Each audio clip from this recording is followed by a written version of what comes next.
Início das aulas em todo o país. Luanda precisa mais de 500 escolas e 5 mil professores para este ano letivo. Em Cabinda, obras do PIM estão paralisadas. O governador ouviu os motivos pelos quais as obras estão atrasadas. Vários chefes de Estado africano deslocam-se a Pequim para participar do Fórum Cooperação China-África, que arranca na próxima quarta-feira. Em Israel, a morte de 6 reféns fez subir o tom dos protestos. Os israelitas pressionam o primeiro-ministro a chegar a acordo com o Hamas.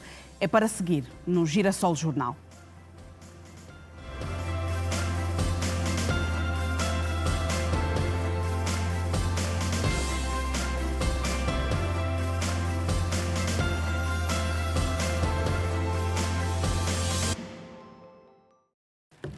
Muito boa noite. Mais de 110 mil alunos com idade escolar entraram pela primeira vez de setembro de 2024 no sistema de ensino aqui em Luanda. Os números foram apresentados pelo governador provincial Manuel Homem no primeiro dia de aulas no Magistério Marconi, no município do Kazenga. Com quase 2 milhões de crianças e jovens no sistema de ensino, falta ainda na província 600 escolas e cerca de 5 mil professores, admitiu o governador de Luanda. 110 mil alunos entraram pela primeira vez no sistema de educação. A província de Luanda vai acolher mais de 227 mil alunos nos diferentes níveis de ensino, anunciou o governador de Luanda, Manuel Homem, durante a cerimônia de abertura do ano letivo 2024-2025. No presente ano letivo, vamos acolher 227.774 alunos nos diferentes níveis de ensino, dos quais mais de 110.257 alunos entrarão pela primeira vez no sistema de educação e ensino, contando assim para o sistema um total de perto de 2.147.315 alunos,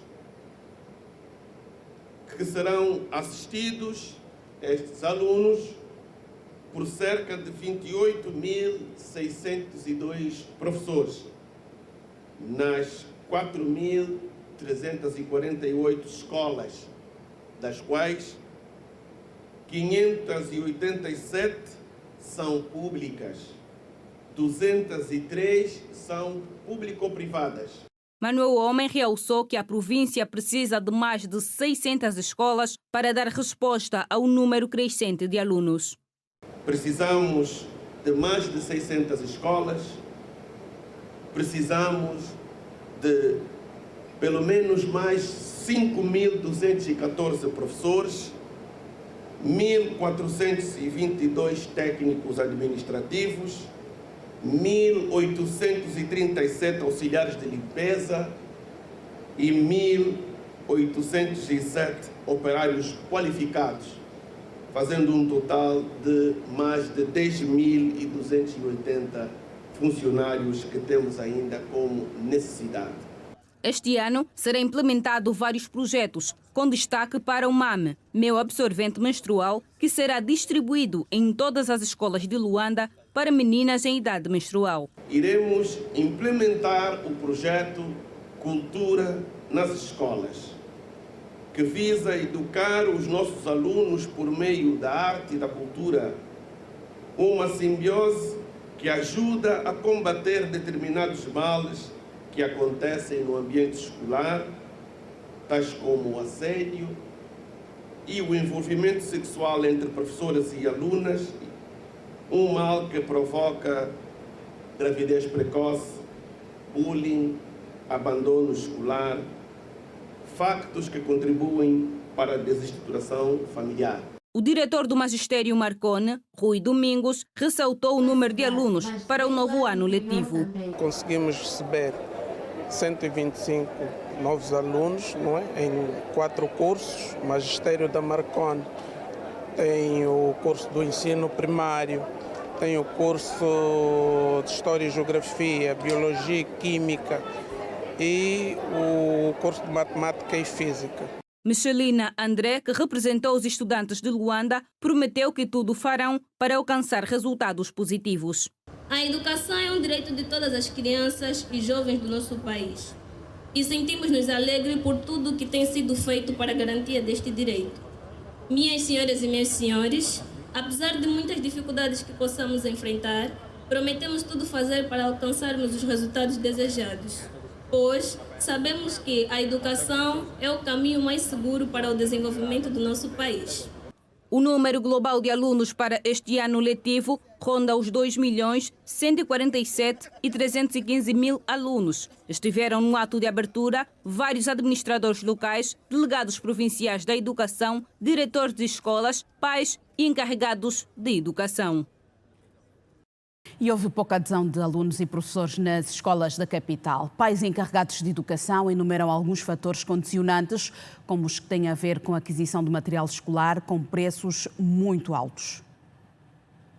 Com as expectativas acima, o novo ano letivo marca o começo do período onde as concretizações não alcançadas no ano findo são perspectivadas com melhorias significativas. Mas o quadro possível de visualizar em algumas escolas e que cada vez mais vem se tornando rotina é a fraca adesão. Na escola 9019, por exemplo, mesmo com a fraca presença dos alunos, as aulas arrancaram em pleno. Temos uma presença menos considerável, não é? Nos primeiros dias de aula. A comunidade aqui cresceu e temos aqui a escola que não tem a capacidade para suportar e dar resposta à demanda. Por isso, às vezes, sentimos essa pressão, a comunidade pressiona, mas temos que saber gerir naquilo que é possível, porque também não podemos acomodar tantos alunos numa sala, senão não teremos êxito naquilo que é o processo de aprendizagem. Ao contrário da 9019, no Complexo Escolar 9033, o movimento foi ainda mais fraco e quase que parado nas primeiras horas da tarde. Temos tudo pronto para começar, e já começamos, mas só que houve muita fraca participação dos alunos. Os professores, todo o período de manhã, teve cá presente, a média de 50 alunos que apareceram. A escola, que tem para o presente ano letivo mais de 2.000 estudantes, enfrenta vários desafios, a começar pela infraestrutura. Os educadores clamam por melhores condições de trabalho. Essa escola, assim como muitas escolas, não são das melhores em termos de apetrechamento. E se até reparar em algumas salas, vai ver que os quadros estão assim meio... não são dos melhores. Então isso exige muito de nós. Aqui não temos pátio para a educação física, isso é o maior problema. E depois, às vezes, o corte de energias para os alunos noturnos dificulta também. Já os pais e encarregados de educação apontam os preços do material escolar como o principal entrave para o novo período de aulas. A material de escola está difícil. O salário também ainda não caiu. Língua portuguesa da sexta classe está 13, 12 mil kwanzas. Matemática 4, 3.500. Os materiais escolares estão muito caros mesmo, muito puxado mesmo. Inclusive as pessoas que têm 2 filhos, 3 filhos, eu não sei como é que as coisas vai ser. Ainda não consegui mesmo ainda nada, por isso é que eles não vieram ainda na escola, estão em casa. Vou ver na próxima semana como é que vai ser as coisas. O que eu queria é que os preços de material pelo menos baixam mais um pouquinho, porque tem mais que não trabalham, depende às vezes das vendas. Em cima da 10ª classe, são 4 cadernos, encontrei no armazém, por aí 5 mil kwanza. Da 7ª classe do meu filho que está a fazer 12 anos, encontrei 6 cadernos, 3.800. Isso está mesmo muito puxado mesmo. E as paragens de táxi na cidade de Luanda registaram hoje um movimento acima do normal, em parte devido ao arranque de mais um ano escolar. Mas não foi só por isso. As obras que estão a ser realizadas nas principais vias da capital provocam constrangimentos adicionais de trânsito. O começo das aulas nesta segunda-feira ficou marcado com o aumento do trânsito rodoviário, sobretudo em pontos de paragens de táxis e autocarros, onde a concentração de pessoas foi notória. Por via disso, alguns cidadãos tiveram que fazer contas à vida para chegar a tempo e horas até aos seus destinos. Será um transtorno muito grande mesmo, até porque financeiramente vou ter que mexer mais nos bolsos, vou ter que fazer uma matemática que não vale a pena. Eu atraso nas aulas e mais dinheiro, fazem linhas curtas também. Vai ser complicado mesmo. E nem todo mundo tem a possibilidade de gastar de gastar muito dinheiro, visto que os nossos pais nem sempre têm a capacidade de nos dar muito dinheiro para o táxi, nos dão apenas aquilo que eles têm, e por esse motivo vai dificultar, principalmente para nós que vivemos distante. Praticamente há poucas vias alternativas para a mobilidade dos estudantes. Então, resistou-se nas paragens de hoje muita enchente, muita luta mesmo, que é para pegar o táxi. No Largo do 1º de Maio, onde a circulação automóvel esteve condicionada, encontramos o senhor Kusekala João, que defende o aumento da frota de autocarros em zonas de maior concentração de alunos.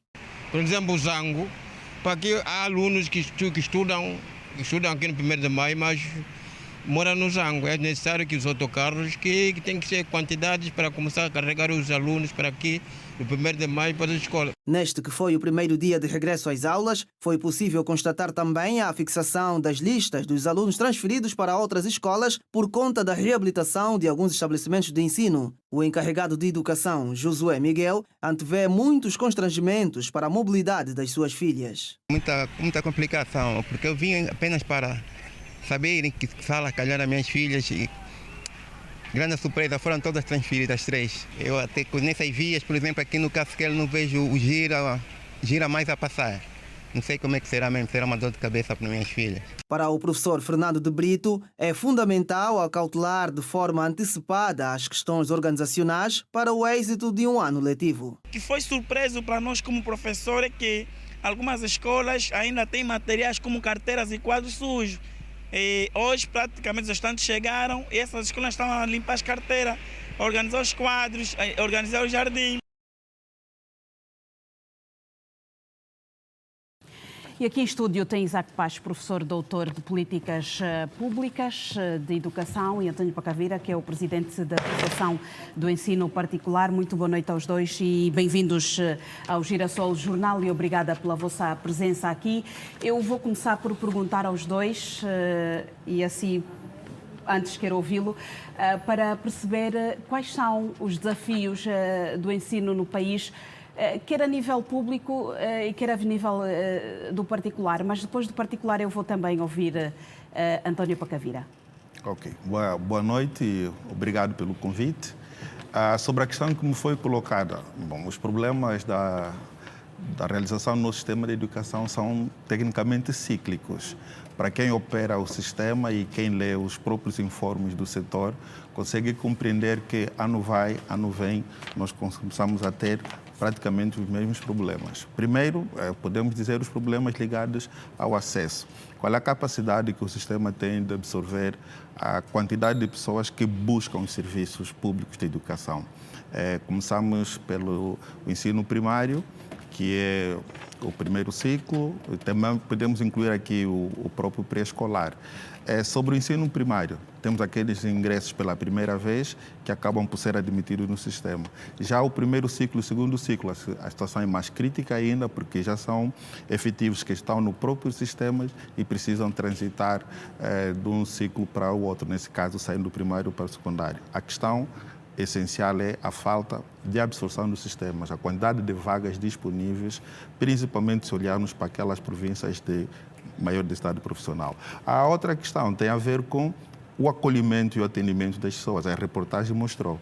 Temos a questão do transporte. O último estudo do próprio Ministério da Educação mostrou que a média que as crianças percorrem para chegar até uma unidade do sistema de atendimento de educação são 4 quilômetros.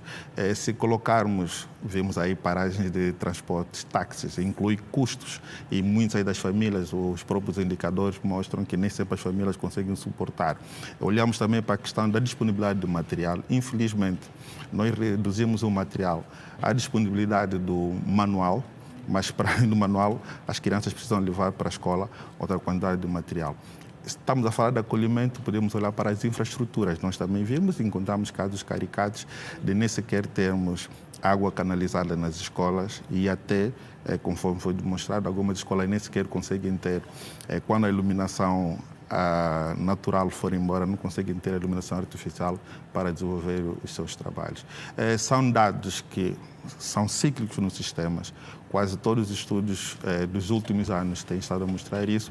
Talvez a questão que podemos discutir é qual tem sido a capacidade de mitigar esses problemas. Já vamos olhar para estas questões, porque entra ano, sai ano, continuamos a viver os mesmíssimos problemas, uma situação que nós precisamos perceber o que é que está a falhar em termos de planeamento ou de políticas e de execução. Qual é que é o seu ponto de vista, assim, para lançarmos a análise relativamente aos desafios que nós enfrentamos hoje ainda no ensino, principalmente no ensino particular, que é a sua área? Bem, eu vou falar do sistema. Não posso falar do ensino particular sem o sistema. Certo. Fazendo uma colação àquilo que disse o Dr. Isaac Paz, nós precisamos de, pelo menos, procurar problemas novos. Ok? Não temos problemas novos porque não fazemos novas práticas. Nós fazemos exatamente as mesmas coisas e que levaram o sistema a uma situação caótica, que nós temos que ter coragem política e técnica para criar uma ruptura com o atual sistema de educação do país. É um sistema que dá provas de que faliu, desde a reforma educativa, e eu sempre fui um dos críticos construtivos da reforma educativa, que começou em 2012 e terminou em 2012. O que se vive hoje nas universidades é fruto do descalabro da reforma educativa, monodocência, transição automática, falta de manuais escolares. Hoje iniciaram as aulas e não há manuais ainda por distribuir. Esse é um problema também do particular? Não todo particular, que nós não podemos ver a reclamar. Nós fomos projetados ou preparados para criar soluções. E nós trouxemos outras soluções que vão mitigando a questão do ensino particular. Porém, não a 100%. Nós conseguimos mitigar aí uma percentagem já muito boa, mas precisamos que o Estado também atenda. E hoje solicitamos ao Estado, olha, não, agora não, provavelmente daqui a um mês. Isto vem ocorrendo ano após ano. E então nós temos que trabalhar fazendo uma ruptura, parando o sistema atual, projetando um novo sistema para o país, até para trazer credibilidade. E qual é que seria o sistema mais indicado para o país, Isaac Paz? Bom, ao contrário do que o Pacaveira diz, desde 75, e os estudos mostram, nosso problema é de compreensão e concepção da educação. O que é que nós queremos fazer com a educação? E, Laurina, é um exercício simplíssimo. Se olharmos para os discursos dos membros do governo, são discursos que se resumem à produção de estatística de quantos matriculados e, no fim, quantos aptos. Nós nem sequer conseguimos discutir uma concepção de educação. Nós nem sequer conseguimos discutir quais são as condições mínimas para o atendimento à educação. Mas também deslocarmos os problemas do setor para os problemas gerais do país seria um cinismo nosso. Porque se nós não temos material de educação, porque nós não temos uma indústria.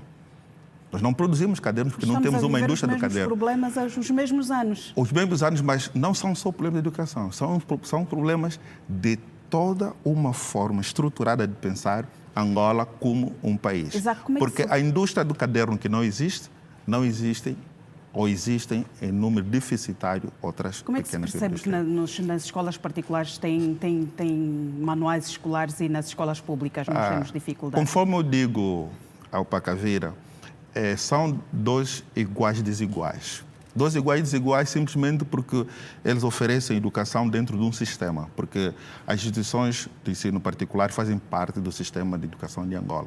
Quando é que são desiguais? Eles têm a possibilidade de selecionar a partir de quem vai para as suas escolas. E quem vai para as suas escolas? Todo aquele que pode pagar. E eles têm um estudo de viabilidade econômica para os seus projetos. Porque o que eu digo sempre às pessoas que temos que respeitar o ensino particular, apesar de estar a vender o produto de educação, não deixa de ser um negócio. E quem entra no negócio é para ter lucro. Então, eles fazem a sua ação dentro das possibilidades de realização daquilo que eles projetam. Tanto mais que eles se articulam em escolas do nível A, nível B, nível C. Não, isso é de lei. Sim. Isso não somos nós. Não. Isso é de lei. Está a dizer, a escola articula-se em função do investimento que cada um faz. Desse investimento busca-se o retorno. É por isso que existem escolas particulares que oferecem laboratórios de tecnologia de ponta e outras nem sequer conseguem oferecer, como ficou demonstrado nos estudos agora sobre as escolas técnicas de saúde. Mas isso é uma questão que tem a ver com a associação do ensino particular ou é uma questão que tem a ver com o próprio sistema em si, como disse o Pacavira? Vamos separar as águas. Eles têm todo o direito de operar no mercado. Vou ouvir o Pacavira também. Sim, eles têm todo o direito de operar num mercado que a lei lhes confere esse poder. Agora, qual é a lógica, qual é a filosofia de Estado para a educação? A educação no setor privado, ela é tida como a liberdade de escolha, não como a única possibilidade. O que nós temos cá, o ensino particular floresce porque existe alguma não resposta adequada pública. Mas também, atenção, as estatísticas mostram, o último anuário mostrou, que são, no total, por exemplo, no ensino primário, o ensino particular atende cerca de 20%. Mas se destrinçarmos por província, nós temos a concentração em Luanda, Cabinda, Benguela, Huila e alguns indicadores de Bengos. Existem algumas províncias em que a presença do ensino particular é tecnicamente residual. Agora, o professor já esteve ligado ao sistema como tal da educação. Sim. Nós também vamos tentar ouvir agora a posição de António Pacavira. António Pacavira, estamos aqui a olhar para um sistema no todo, mas que depois as críticas, algumas vão recair um bocadinho sobre o vosso setor. Bem, assim, para quem trabalhou no sistema ou trabalha e não consegue executar, tem teoria, mas não tem execução, não terá dificuldades em atribuir mérito ao ensino privado. O ensino privado, como qualquer empresa em Angola, dificilmente vai ter lucros porque a situação macroeconómica não é boa. Há uma depreciação da moeda muito gritante. Isso não é bom para qualquer um. Resultado, nós só temos outra visão, temos concepção, ok? Nós temos definição das nossas escolas, ao contrário das escolas públicas, que não têm uma identidade. A gente não sabe se são montessorianas, se são vigostianas, se são de piagianas. Não sabemos disso. Hoje fala-se bastante do ensino ligado às tecnologias. Ok, e eles não têm definição, enquanto nós temos. Ok, nós oferecemos diferente daquilo que oferece público. Porque sabemos trabalhar na teoria e na prática. Muita gente tem dificuldade em executar na prática. Definem-se políticas e não executam. Quem estudar a fundo o ensino privado vai reparar. Luanda, ainda hoje estive na abertura cá em Luanda. Mais de 3.500 escolas. O público só tem 500 e tal. O Zingamban, todas as escolas que fecharam, ali no Largo das Escolas, primeiro e segundo tem um decréscimo de alunos nos últimos anos gritantes. Ok? Tem menos alunos naquelas escolas do que em alguns colégios, porque o sistema não criou credibilidade nem confiança. O ensino privado, ao contrário do público, criou credibilidade e confiança. O ensino privado domina todas as grandes cidades do país. É verdade, não é como disse o Dr. Paz. Benguela, Huila, Huambo, Cabinda, Namibe, a primeira preferência de grande parte das famílias de classe média ou média baixa, que entendem o mínimo de investimento para os filhos, vão logo para o privado. Isso é feito. Agora, é necessário que se faça um estudo diferente daquele... Não posso fazer um estudo já atribuindo um título. Olha, o ensino privado é mercantilista. Não. Até temos que olhar para a qualidade do ensino, o valor investido no ensino. Quanto é que se investe no ensino público? Ok? Nada. Quanto é que se investe, por exemplo, numa universidade? Universidades fecharam. Mas agora. Nós temos que olhar aqui para o todo, incluindo Estamos todos. a olhar e nós defendemos o todo.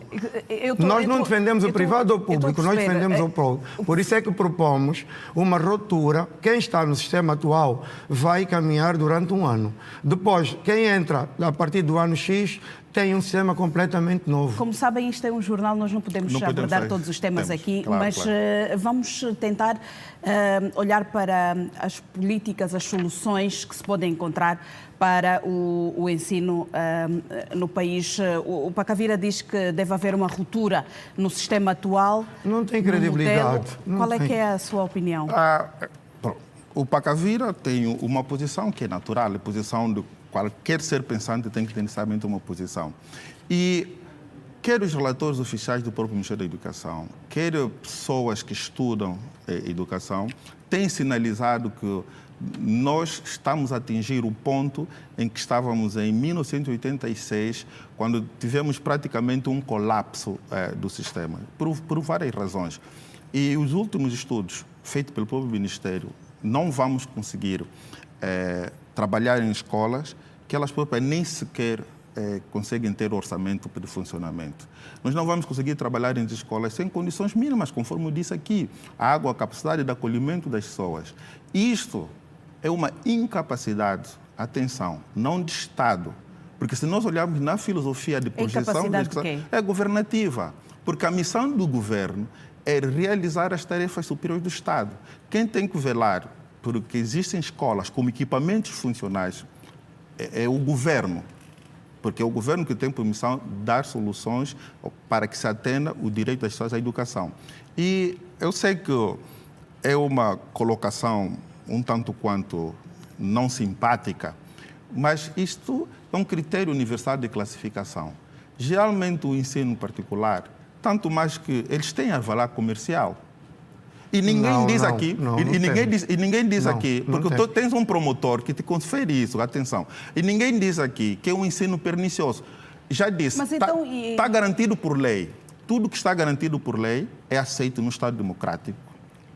Então, se esse sistema existe, existe. Agora, o que tem que acontecer é não um relaxamento, conforme o próprio Pacavira disse. Em Luanda, por exemplo, surgiram bairros novos e o Estado o governo deixou de acompanhar o crescimento dessas zonas. E mas então, esse problema é do particular? Não tem nada a ver com o particular. Ninguém criticou Laurina, aqui o particular. Este é um problema da incapacidade. É o que diz sempre. A possibilidade de negócio é gerada pela necessidade. E não vamos culpar quem vê a necessidade como uma possibilidade de implementar serviços e buscar lucros. Vou dar-lhe um exemplo. Centralidades têm escolas novas.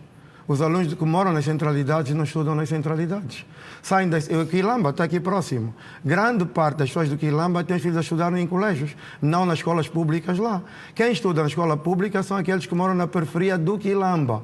É uma questão de preferência. Eu olho para a escola, ela pode ser nova, bonita, mas eu quero um sistema eficaz, que vai transformar o meu filho, que tem desafios, que tem diferenças, tem mudanças, ok? E é isso que as pessoas procuram. Nós temos diariamente a entrarem para o Quilamba e a saírem mais de 100 autocarros para irem à busca de alunos. Há que avaliar isso e refletir. Sim, mas as escolas do Quilamba não estão vazias para Cavira. Eu acabei de afirmar aqui. Não, estou a dizer, quem mora lá não tem lá os filhos. Sim, mas não é agora. Se o Quilamba não tivesse escola, aí seria problema. Mas o pai que tem o direito de escolha, deixa a escola no Quilamba e busca uma escola fora, é direito, é liberdade. Mas é uma questão também para nós analisarmos, em função também dos gastos que se fazem numa altura em que estamos com uma economia, digamos que de alguma forma difícil para todos, não é?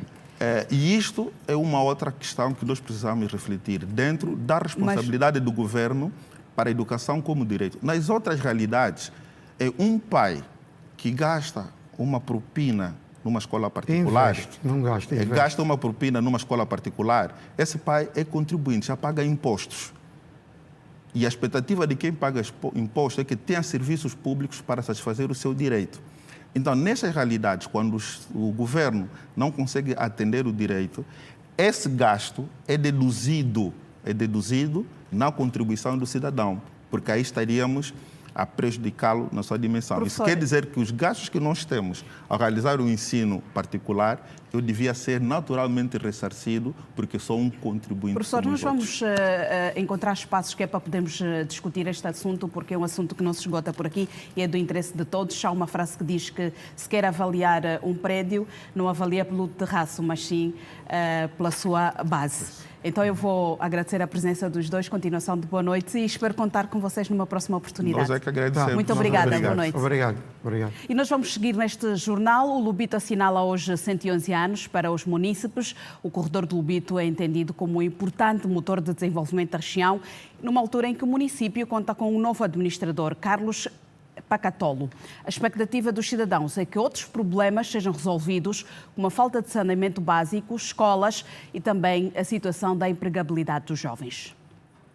Nos 111 anos de existência da cidade de Lubito, os munícipes destacam o desenvolvimento da cidade ferroportuária atrelada ao corredor do Lubito, não obstante algumas mudanças na imagem da cidade. Tem desenvolvido bem o Lubito, tem desenvolvido muito bem mesmo o Lubito, sabendo que houve uns 2, 3 anos estava sendo demandada, mas graças a Deus desenvolveu bem o Lubito, está a desenvolver, está a progredir.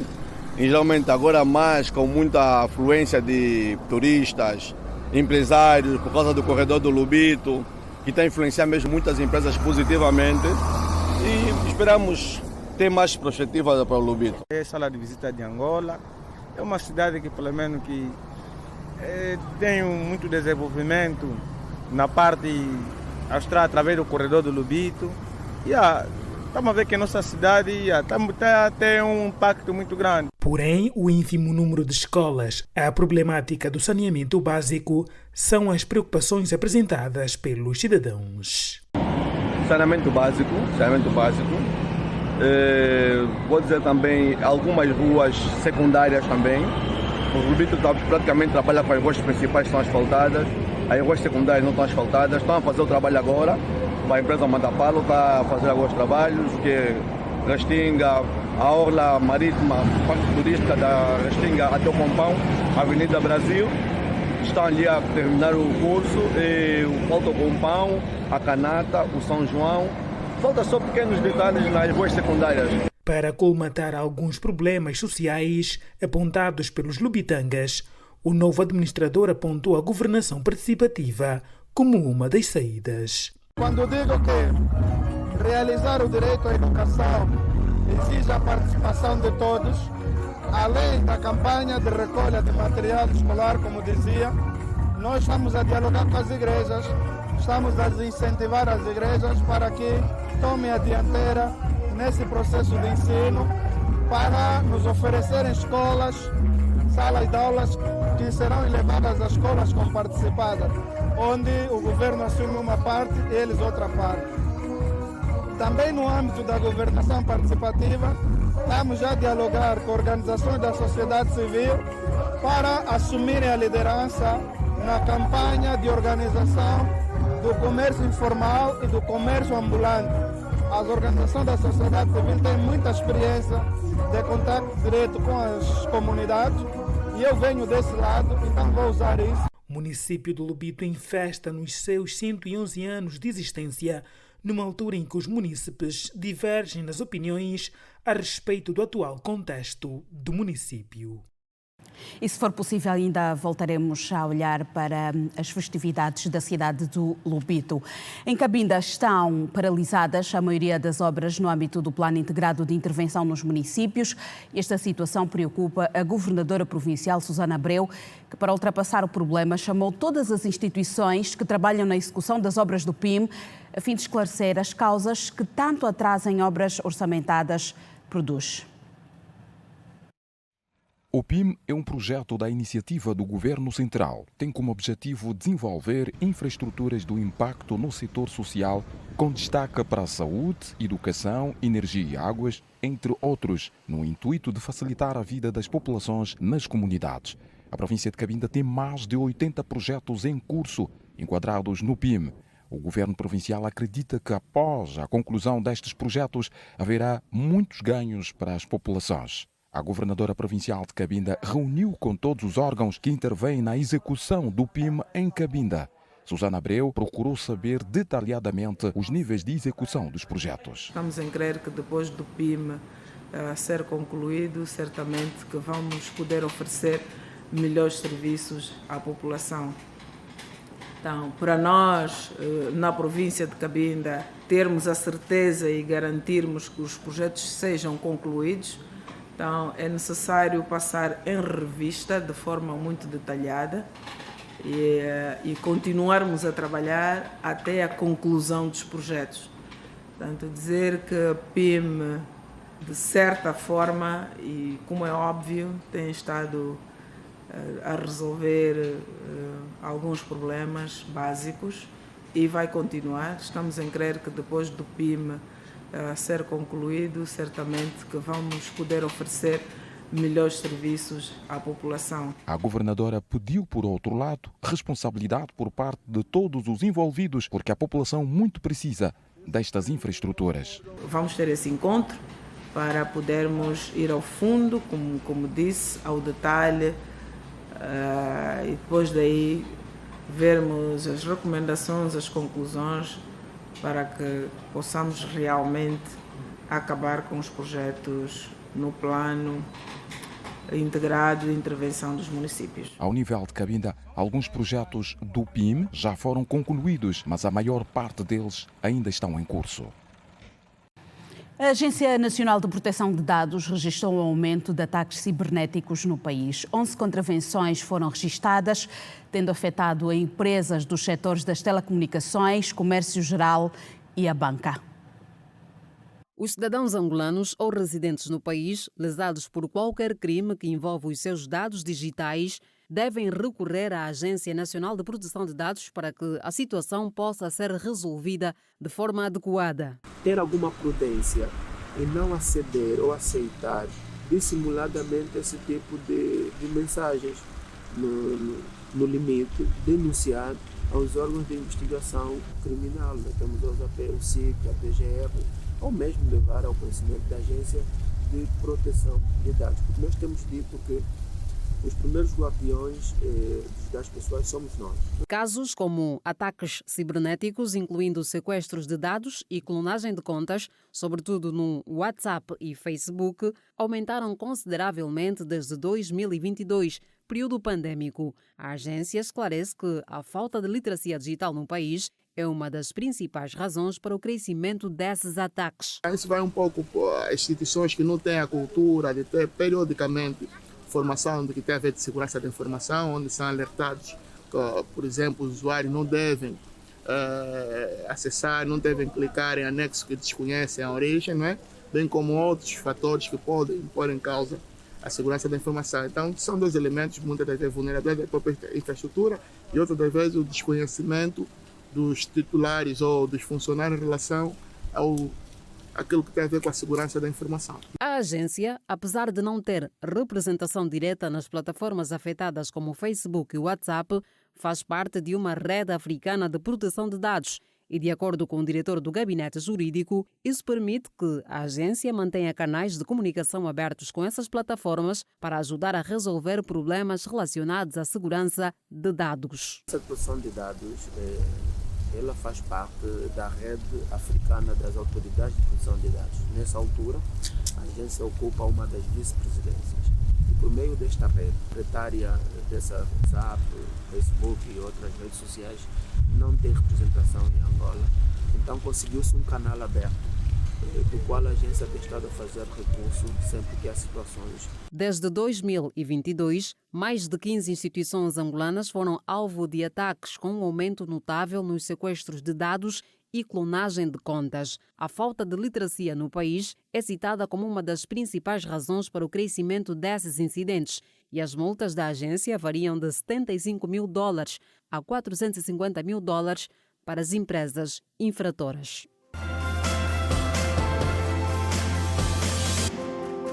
Estamos de volta a continuar a olhar para a atualidade no país. O Serviço de Investigação Criminal deteve 2 cidadãos de 19 e 63 anos de idade implicados no crime de homicídio qualificado em que envolve a morte de 2 menores, precisamente 2 meninas de 3 meses e 4 anos de idade.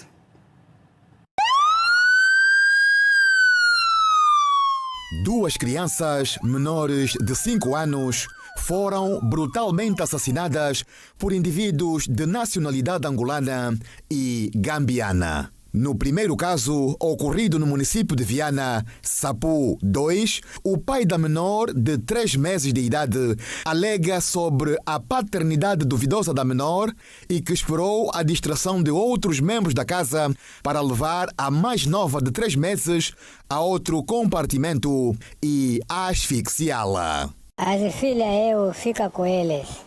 As filhas desde então não tem problema. A mãe vai no trabalho, volta, estou com eles. Mas aquele dia aí, foi dia 27. Tive um pouco sargado com o corpo. Bom, não sei se tinha de dormir como eles estavam a dormir. Ali onde eu não conheço, como que passou. Mas não tinha, sim, tive um copo na cabeça, mas não tive com problema de nem filho ou nem em casa, não tinha problema. A mãe da menor lamenta os fatos e clama por ajuda. Nesse momento não tem caixa, não tem nada, eu não tenho família que não anda. Estou precisando mesmo de ajuda. Só quero mesmo dar caixa para assim, ter a minha criança. Os casos de violência a menores têm se registrado em maior número nos últimos tempos no nosso país, segundo o Serviço de Investigação Criminal. A menor de 4 anos, segundo informação médica, teve morte por traumatismo craniano devido a vários golpes que sofreu no crânio e pescoço, e tudo por ter feito necessidades maiores no sofá da cidadã de nacionalidade gambiana. Fátima foi lá, foi cacar com Isa, 64 lá. Fátima sabe falar bem. Vou falar, Fátima, por que não pedir? Aqui tem casa de banho doce. Vai ali, vou cacar lá. Vou na quintal, vou cacar lá. Fátima não quer esse tempo. Não está falar. Também tirar minha filha dele, vou bater mesmo, com assim. Depois Fátima fuzil, caiu. E tu bateste ela com quem? Minha carregadora.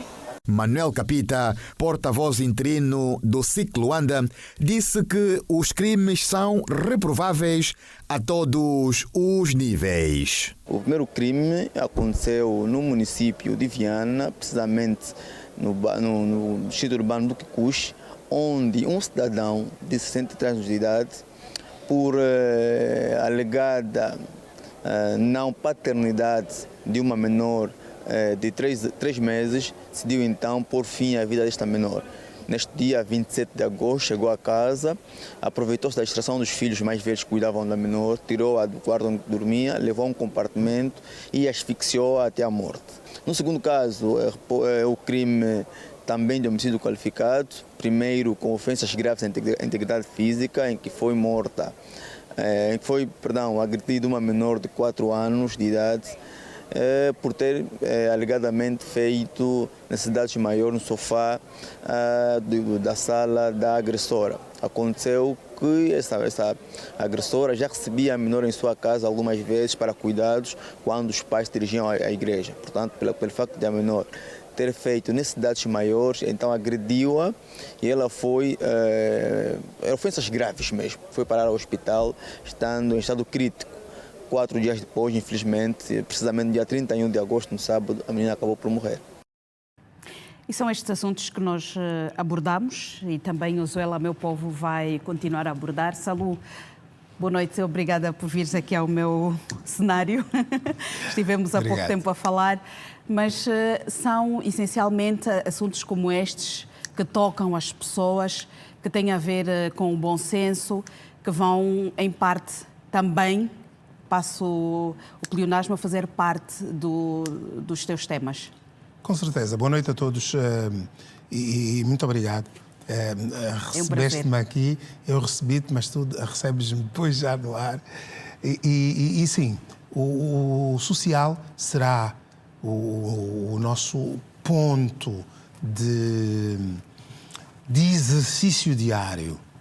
Nós precisamos de, por um lado, chamar a atenção do Governo do Estado para muitos dos problemas que nós temos e, por outro lado, chamar a atenção dos cidadãos como nós pelas muitas faltas que cometemos também.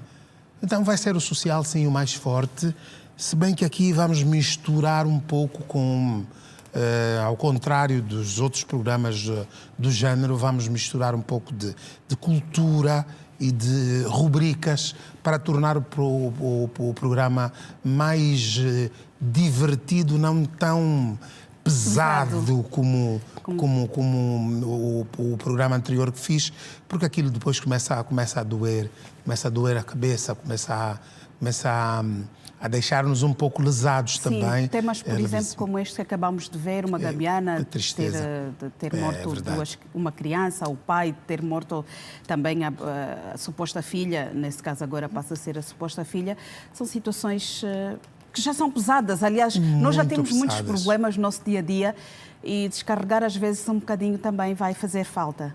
Também, porque por uma pessoa ter feito necessidades maiores, uma criança num cadeirão, será que matá-la resolve o problema? Será essa questão que nós temos que colocar? Em que nível psicológico se encontrava essa senhora que acabou matando essa menina? ela se encontrava por causa de uma simples, de uma criança ter defecado num cadeirão, chegar a matá-la. Eu não sei, nós não estamos bem. Nós não estamos bem. E eu tenho aconselhado as pessoas que podem, ou aquelas que requerem, temos de visitar psicólogos. Temos de levar os nossos filhos aos psicólogos. Nós temos que começar a deixar de... e esse será um dos temas do nosso programa Zola Meu Povo, de romantizar a entrada do estrangeiro em Angola. Porque nós romantizamos muito. De um momento para o outro, nós estamos a comer cabrité. Há coisas que não são nossas. Não, há coisas que não fazem mal nenhum. Mas depois as negativas é que não podemos absorver. O problema é o e dentro do nosso ordenamento jurídico há regras, não é? É verdade. E de um momento para o outro ninguém diz absolutamente nada. Porque quando começam a dar cães às pessoas a comer, é o momento de parar aquele negócio. Até porque nós vamos viver bem sem cabrité. Nós sempre vivemos. É só um exemplo, das muitas coisas que acontecem no nosso país. Nós estamos a deixar que se povoe Angola com pessoas que vêm de outras latitudes de uma forma muito natural, como se nada tivesse a acontecer. Não pode ser só chegou, pegou e a desgraça está aí ao lado de mulheres que, por falta de dinheiro, por falta de emprego, acabam saindo e vão para outros países. Há a lamentação de muitas angolanas e a semana passada foi mais uma a dizer que quer voltar para Angola, que ela foi para um país com um marido muçulmano que ela arranjou e que agora não conseguia voltar para Angola porque não sabia onde estavam os filhos, nem onde ela tinha o próprio documento. E o Estado continua a dizer que comunica extremamente mal. Não diz às pessoas se o Ministério das Relações Exteriores, tomou conta do assunto, o que é que se passa com essa cidadã. Por isso, esse romantismo que tem o angolano, nós recebemos bem toda a gente, mas acho que há algumas regras que estão a precisar de ir. Mas dentro disso, Zola Meu Povo, é mesmo para falar daquilo que somos nós, de lembrar as pessoas que é preciso sermos educados e é preciso que olhemos uns para os outros com mais amor e com mais respeito. E também esta marca do Salu que nós vamos continuar a ver e que estamos habituados. Salu, muito obrigada. Obrigado. Amanhã, às 18h30. 18h30, vamos ter mais uma edição do Zola Meu Povo, a segunda edição. Vemo-nos aqui amanhã. Até amanhã. Até amanhã. E nós vamos continuar neste jornal. Ministro das Relações Exteriores recebe em Beijing diretor-geral da Huawei nos países lusófonos. Em destaque.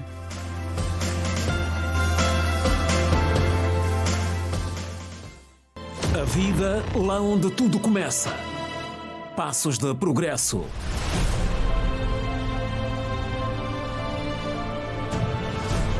Conquistas e desafios ainda por vencer.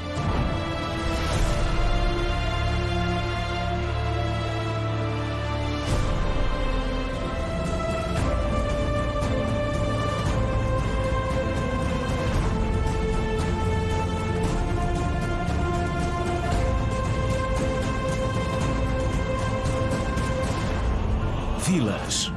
Exclusivo.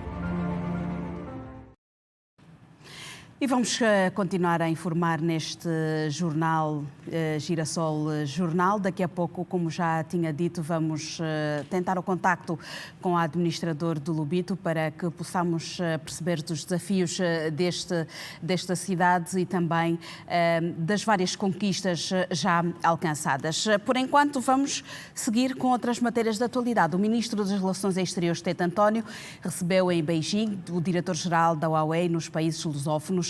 O Ministro das Relações Exteriores recebeu na tarde desta segunda-feira em Beijing o diretor-geral da Huawei. O encontro realizou-se numa das unidades hoteleiras da capital chinesa, à margem da 9ª Conferência de Cooperação China-África, em que o chefe da diplomacia angolana se encontra a representar João Manuel Gonçalves Lourenço, presidente da República de Angola. Durante a audiência, o diretor-geral da OAI nos países lusófonos da África Austral enumerou ao ministro Tete Antônio os vários projetos em curso da empresa em Angola, que vão desde a descoberta e formação de novos talentos, a aceleração digital, bem como a implementação de soluções tecnológicas de impacto social em todo o território nacional. De acordo com o diretor Hun Kang, a OAI Angola tem em carteira o desenvolvimento e transformação da economia digital dirigida às comunidades locais, sobretudo nas áreas mais recônditas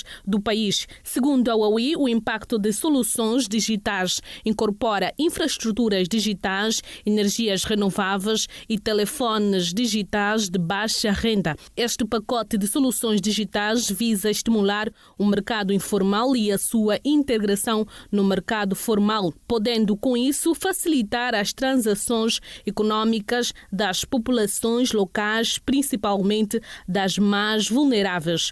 O diretor-geral da OAI nos países lusófonos da África Austral explicou ao titular da pasta das Relações Exteriores que o sucesso deste projeto ambicioso deve ser liderado pelo governo de Angola para que as operações de telecomunicações angolanas possam levar convenientemente os seus serviços às zonas sem cobertura. Já aqui dissemos que o município de Lubito está em festa. Tenho em direto o administrador do município de Lubito, o senhor administrador Carlos Pacatolo. Senhor administrador, muito boa noite. Muito obrigada pela sua disponibilidade e bem-vindo ao Girassol Jornal. São várias as inquietações do município, numa peça que nós passamos. O que é que se tem feito para inverter o quadro ali no município de Lubito? Muito boa noite. Muito boa noite, obrigado pela oportunidade de poder falar para a Girassol Noticiário. Eu estou em funções há pouco mais de 5 dias e hoje estamos a celebrar os 111 anos de existência da cidade do Lubito. Obviamente os desafios são grandes, desde o tocante ao setor da educação, saúde, água, e alguma infraestrutura. No domínio da infraestrutura urbana está em curso o Programa Integrado de Infraestruturas e esse programa tem feito alguns avanços, sobretudo no domínio da infraestrutura rodoviária, e já se vêem alguns sinais em algumas artérias da cidade. A informação que dominamos é que este programa vai continuar até pelo menos o primeiro semestre de 2027 e quando se chegar ao fim, não tenho dúvidas que teremos uma outra imagem. O que se pode observar são as... Sim, são muitas as inquietações que se levantaram. Sabemos que o município de Lubito é um município histórico e também com enormes potencialidades, mas há aqui questões que os munícipes gostavam de ver resolvida, principalmente no que toca ao saneamento básico e também à empregabilidade. Quais são as políticas que têm e quais são os planos que têm para que estas situações, estes problemas, possam encontrar soluções nos próximos tempos? No domínio do saneamento básico, o Programa Integrado de Infraestruturas, sob liderança do governo da província, está a fazer alguns avanços, tal como estava a dizer, e tão logo esse programa esteja concluído, não tenho dúvidas que os munícipes conseguirão testemunhar as melhorias significativas, seja na parte mais do casco urbano consolidado, como também na parte mais suburbana da cidade. Refiro-me, sobretudo, aos bairros do São João, aos bairros da Calumba, Santa Cruz e quem vai para Catumbela, porque o programa contempla também a reabilitação da via rápida, que é a estrada que vai do bairro Africano até a Catumbela. Na parte mais alta da cidade, esse programa contempla também o aumento da capacidade de distribuição de água potável. Nesse momento que vos falo, já está concluída a ampliação da capacidade de captação de água no leito do rio Catumbela, na zona do Chiule, isso está concluído, e agora vão dar início, então, à ampliação da rede de transportação desde a Catumbela até a parte alta da cidade do Lubito. Também temos convicção, segundo nos informaram, e nós temos convicção que mais ou menos em meados ou finais de 2026, o problema de água na parte alta da cidade do Lubito conhecerá melhorias significativas. Isso não quer dizer que até lá não vão tendo melhorias graduais. Estamos a dizer simplesmente que no final de 2026, no que ao fornecimento de água diz respeito à parte alta da cidade do Lubito, que nesse momento concentra cerca de 65% da população, terá a questão do fornecimento e abastecimento de água potável ampliada, não resolvida a 100%, mas perto dos 90%. Okay? Senhor Administrador, a questão já para fecharmos a nossa entrevista tem a ver com o corredor do Lubito, que é importantíssimo para o desenvolvimento não só da cidade, mas não só da cidade, da província, como também do próprio país em si. Este facto para vocês constitui um grande ganho.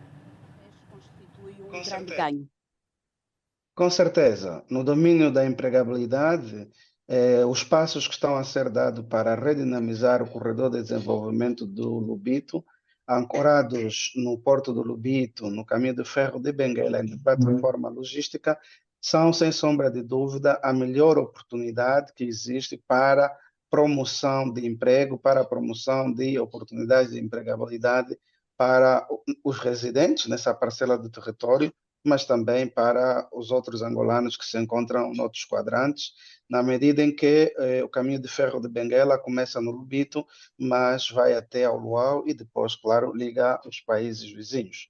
Aquilo que nós pedimos hoje na nossa comunicação aos munícipes é que os empresários olhem para essa oportunidade do corredor de desenvolvimento do Lubito e aproveitem de forma estratégica capacitar, abrir centros de capacitação dos jovens para que eles sejam os primeiros a agarrar as oportunidades dos empregos que vão surgindo, seja no domínio da formação técnica, seja no domínio da formação de línguas, na medida em que esse corredor é transnacional. Então, é preciso que os futuros jovens a apanhar as oportunidades de emprego dominem também o inglês, dominem o francês e outras valências. Eu estou a crer que os empresários da cidade apanharam bem o convite, apanharam bem o recado e vão capacitação dos nossos jovens e, por essa via, aumentar a sua empregabilidade. Vou agradecer imenso este tempo que concedeu ao Girassol Jornal para falar-nos sobre os vários projetos a nível do município do Lubito e também desejar já os parabéns pelos 111 anos. Parabéns pelos 111 anos. Muito obrigado pela oportunidade e seguimos juntos.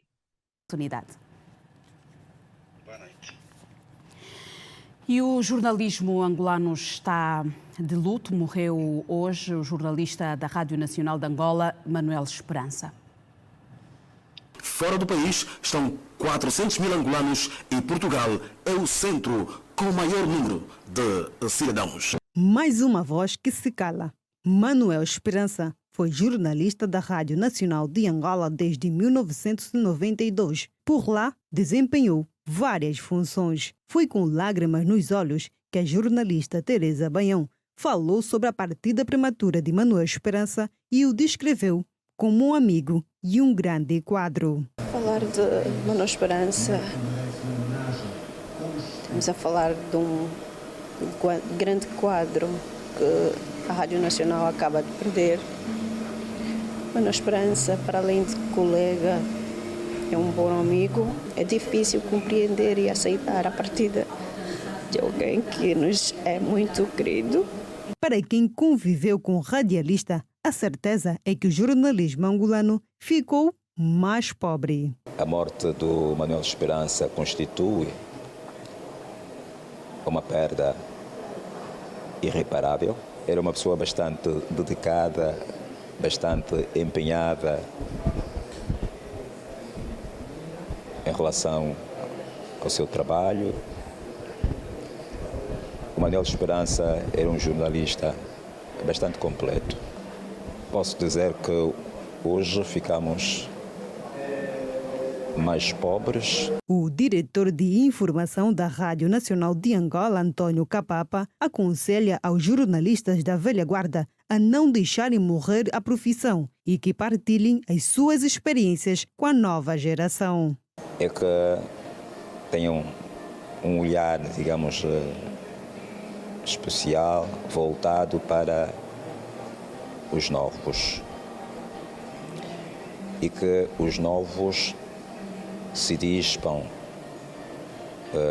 de uma suposta vaidade, que vistam humildade e saibam aceitar os conselhos, as orientações, para que possam crescer, para que possam ter valências, qualidades para um trabalho aceitável.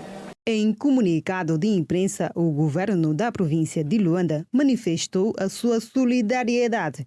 Foi com profunda dor e consternação que o governo tomou conhecimento do passamento físico de Manuel Esperança, ocorrido nesta segunda-feira, aos 46 anos, vítima de doença. As eleições na Associação Provincial de Boxe de Luanda acontecem no próximo dia 19 de setembro deste ano. Nelson Venâncio e Osvaldo Miguel Soares são as figuras que apresentaram candidatura ao cadeirão máximo do boxe. Estamos em contagem regressiva para conhecermos o novo líder da Associação Provincial de Boxe de Luanda. Esta segunda-feira foi reservada para a entrega de candidaturas para o pleito de 19 de setembro. O mandatário da lista de Osvaldo Miguel Soares, Ngueto Kanda, sublinhou que, caso vençam, vão trabalhar para revitalizar o boxe luandense. Nós temos que começar na base. A base é escola, é escolar. Não tem como nós não começar na base. A base é começar no campeonato escolar, depois vai para os clubes. É necessário, da nossa parte, conversar com os clubes que morreram, porque o boxe já não é falado. Anteriormente era uma modalidade que muita gente realmente praticava e hoje já não se pratica. Então vamos começar a nível das escolas e depois vamos para os clubes. Ngueto Kanda garantiu também que trazem em carteira um projeto de formação dos pugilistas para se acautelar um futuro melhor destes lutadores. Um dos fatores que nós analisamos é logo começar com a educação. Visto que anteriormente muitos boxeiros da nossa praça não tinham formação acadêmica, então nós temos que instruir, porque as pessoas têm que pensar que a par do boxe tem que fazer mais uma outra coisa, tem que ter profissão. Então é necessário nós educar os nossos boxistas em termos da base para compreenderem que quando acabarem a carreira, então tem uma profissão, tem outra coisa que possam fazer além do boxe. O presidente da Comissão Eleitoral, Paulo Jorge de Moraes, frisou que o processo está a decorrer dentro da planificação. Paulo Jorge de Moraes pediu serenidade aos candidatos para a recuperação do tempo que a família do boxe perdeu. Apelamos à família do boxe que, uma vez que Luanda e Angola perdeu 4 anos por força do conflito que houve dentro da família do boxe, então hoje a família do boxe tem uma oportunidade soberana para aprender com os erros. E Luanda está em condições de dar o primeiro passo para corrigir os males que afetaram os 4 anos do boxe angolano. Recordo que as eleições na Associação Provincial de Boxe de Luanda acontecem no próximo dia 19 de setembro deste ano. Nelson Venâncio e Osvaldo Miguel Soares são as figuras que se apresentaram como candidatos ao cadeirão máximo do boxe em Luanda. Além fronteiras, vários chefes de Estado africanos deslocam-se a Pequim para participar do Fórum de Cooperação China-África, que arranca já na próxima quarta-feira. No encontro que começa nesta quarta-feira, deverão estar, entre outros assuntos, em discussão a cooperação digital e tecnológica. Perspectiva-se também que o clima e a energia estejam entre os principais tópicos da negociação entre as partes chinesas e africanas. Em outras alturas, o Fórum de Cooperação China-África assumiu compromissos financeiros notáveis para projetos que abrangem infraestrutura, agricultura e manufatura. Entretanto, especialistas alertam que os países africanos devem usar o fórum para promover uma cooperação sustentável e mutuamente benéfica. Entre os países africanos participantes ao fórum constam os de língua oficial portuguesa. A esta altura, o volume de negócios entre a China e os PALOP subiu em média 22% no primeiro semestre deste ano para 13,7 mil milhões de dólares, com Angola a ser o maior parceiro econômico do gigante asiático. E assim encerramos este Girassol Jornal de segunda-feira. Já sabe que a segunda-feira, depois deste jornal, há o debate Girassol, que hoje vai ter como tema empregabilidade, desafios e soluções. O Alberto Capitão está já com os seus convidados para debater mais um tema à segunda-feira. Nós voltaremos amanhã, à mesma hora, neste mesmo canal. Passe bem.